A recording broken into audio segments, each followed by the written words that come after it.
दोस्तों, वैसे तो किसी को जान से मार डालना एक इंतहाई शर्मनाक जुर्म है। पर आज हम एक ऐसे इंसान की कहानी सुनाएंगे जिसने महज अपनी फैंटेसी को पूरा करने के लिए एक 13 साला लड़की की जान ले ली। 13 साला ट्रिस्टीन बेले का ताल्लुक अमेरिका से था। वो एक इंतहाई ज़हीन और काबिल लड़की थी। वो 5 बहन भाइयों में सबसे छोटी थी। ज़हीन होने की वजह से वो ना सिर्फ अपनी पढ़ाई में बहुत अच्छी थी, बल्कि अपने स्कूल में चेयर स्क्वाड की मेंबर भी थी। मुख्तसर कहूँ तो ट्रिस्टीन की लाइफ में सब कुछ बहुत अच्छा जा रहा था। लेकिन 9 मई 2021 के दिन, जब पूरी फैमिली मदर्स डे की तैयारियों में मसरूफ होती है, उसी दिन कुछ ऐसा होता है जो पूरी बेलिस फैमिली को हिला के रख देता है।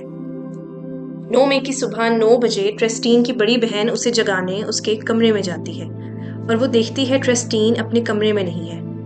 ये देखकर ट्रिस्टीन की बहन उसे पूरे घर में तलाश करती है, लेकिन उसे ट्रिस्टीन कहीं नहीं मिलती। इस बात की जानकारी जब वो अपनी माँ स्टेसी को देती है तो वो फौरन 911 पर कॉल करके अपनी बेटी ट्रिस्टीन के मिसिंग होने की इत्तला पुलिस को देती है। पुलिस जब 13 साल की ट्रिस्टीन के मिसिंग होने का सुनती है तो फौरन उसकी तलाश शुरू कर देती है। पुलिस अपना काम कर ही रही थी कि उन्हें 9 मई की शाम 6 बजे एक कॉल आती है। इस कॉल से उन्हें पता चलता है कि साउथ जैक्सनविल के पास जंगल में एक लड़की की लाश पड़ी हुई है। पुलिस उस जगह पर जब पहुंचती है तो उन्हें पता चलता है कि ये लाश किसी और की नहीं, बल्कि उसी ट्रिस्टीन की है जिसकी तलाश वो सुबह से कर रहे थे। ट्रिस्टीन पर 114 मर्तबा चाकू से वार किए गए थे। खूनी ने ट्रिस्टीन के दाएं पांव पर लफ्ज कारमा लिखा हुआ था और उसके बाएं पांव पर एक स्माइली फेस भी बनाया हुआ था। पुलिस को ट्रिस्टीन की बॉडी के पास से एक चाकू भी मिलता है और ये वही चाकू था जिससे ट्रिस्टीन पर 114 मर्तबा एक के बाद एक वार किए गए थे। अब पुलिस इन सवालों के जवाब ढूंढने में लग जाती है कि आखिर किसने 13 साल की लड़की को मौत के घाट उतार दिया और आखिर क्यों। पुलिस सबसे पहले ट्रिस्टीन के घर के आसपास की सीसीटीवी फुटेजेस निकलवाती है, जिसमें उन्हें ट्रिस्टीन किसी लड़के के साथ जाती हुई नजर आती है और दूसरी सीसीटीवी फुटेज में वही लड़का अकेले अपने हाथ में शूज पकड़कर भागता हुआ साफ साफ देखा जा सकता है।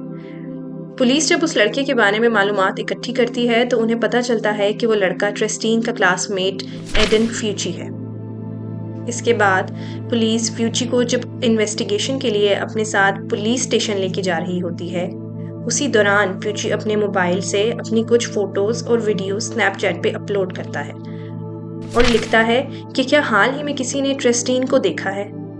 इसके बाद पुलिस फ्यूची के घर जाती है, जहां उन्हें उसके रूम से खून से भरे हुए कपड़े मिलते हैं और कुछ अजीबोगरीब ड्राइंग्स मिलती हैं जो फ्यूची ने बनाई हुई थी। पुलिस फ्यूची के दोस्तों से भी बात करती है और बातचीत के दौरान फ्यूची के एक दोस्त एप्शर ने पुलिस को बताया कि फ्यूची ने उससे इस कत्ल के एक दिन पहले ट्रिस्टीन का फोन नंबर भी मांगा था और फ्यूची ने ट्रिस्टीन को कॉल करके कन्विंस किया था कि वो घर से भागकर एक दोस्त से मिलने उसके साथ चले। एप्शर ने उन्हें बताया कि 9 मई को फ्यूची और ट्रिस्टीन उसके घर भी आए थे, लेकिन कुछ समय बाद ही वो दोनों उसके घर से चले गए थे। पुलिस जब फ्यूची से एप्शर के दिए गए बयान के मुताबिक पूछती है तो वो बताता है कि वो और ट्रिस्टीन एप्शर के घर गए जरूर थे, लेकिन वो 1:10 पर उसके घर से वापसी के लिए निकल गए थे। वो दोनों नॉर्थ डर्बन तक एक दूसरे के साथ थे, लेकिन उसके बाद ट्रिस्टीन अपने घर जाने के लिए दूसरे रास्ते की तरफ मुड़ गई थी। फ्यूची ने पुलिस को मजीद बताया कि कुछ देर घूमने के बाद तकरीबन 3:30 पर वो अपने घर पहुंच गया था। दोस्तों, मैं आपको बताती चलूं कि फ्यूची और एप्शर के घर के दरमियान सिर्फ 30 मिनट का फासला था। अब पुलिस फ्यूची से सख्ती से बात करती है तो वो अपना बयान अचानक बदल लेता है और कहता है कि ट्रिस्टीन ने उसकी पेनिस को टच करने की कोशिश की, जिस पर इससे गुस्सा आ गया और उसने ट्रिस्टीन को धक्का दिया, जिसकी वजह से वो गिर गई और उसका सर पत्थर से जा लगा। पुलिस मर्डर वेपन पर से मिले हुए फिंगरप्रिंट से फ्यूची के फिंगरप्रिंट्स की भी जांच करवाती है और रिपोर्ट से पता चलता है कि वो फिंगरप्रिंट्स फ्यूची के ही थे। इन सब सबूतों की बिना पर पुलिस फ्यूची को 2nd डिग्री मर्डर के इल्जाम में गिरफ्तार कर लेती है, लेकिन बाद में इस चार्ज को 2nd डिग्री से 1st डिग्री मर्डर में बदल दिया गया। 27 मई 2021 को प्रेस कॉन्फ्रेंस के दौरान स्टेट अटॉर्नी RJ लेरिजा ने बताया कि फ्यूची के दोस्तों के मुताबिक फ्यूची अक्सर उनसे ये कहा करता था कि वो किसी को जंगल में ले जाकर उसका कत्ल करेगा और वो ये कत्ल जल्द इसी महीने के अंदर सर अंजाम देगा। उसके दोस्तों ने मजीद बताया कि फ्यूची अक्सर कहा करता था कि उसे किसी को जान से मार डालना बहुत फैंटेसाइज करता है। और इसी फैंटेसी को पूरा करने के लिए 9 मई 2021 को फ्यूची ने ट्रिस्टीन को मौत के घाट उतार दिया।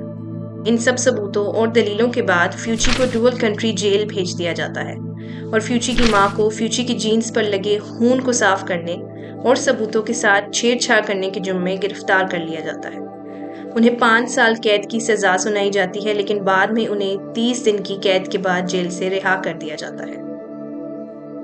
आपको यहाँ मैं बताती चलूं कि फ्यूची ने 6 फरवरी 2023 को ट्रिस्टीन के घर वालों और दोस्तों के नाम एक अपॉलजी लेटर भी लिखा, उस तकलीफ के लिए जो उसने उन्हें दी थी। केस की सुनवाई के दौरान जज ली स्मिथ ने इस केस को मुश्किल और हैरान कर देने वाला केस करार दिया। जज ली स्मिथ ने कहा, यह कत्ल ना लालच, ना इंतकाम और ना ही किसी मकसद के लिए किया गया है। ये कत्ल सिर्फ अपनी फैंटेसी को पूरा करने के लिए किया गया है कि किसी को मारने से किसी दूसरे शख्स को कैसा महसूस होता है। ट्रायल के दौरान ट्रिस्टीन की मां स्टेसी ने अदालत में कहा कि फ्यूची ने 9 मई को एक घिनौना फैसला किया।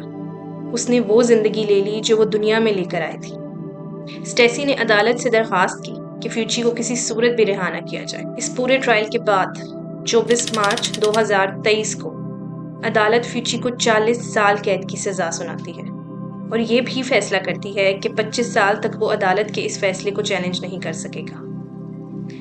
अदालत के इस फैसले के बाद फ्यूची को लाइव ओक के स्वानिक करेक्शनल सेंटर में भेज दिया जाता है, जहां आज भी एडन फ्यूची अपने किए गए जुर्म की सजा काट रहा है। तो दोस्तों, ये थी हमारी आज की क्राइम दास्तान। आपको ये क्राइम दास्तान कैसी लगी, ये कमेंट करके हमें ज़रूर बताइएगा।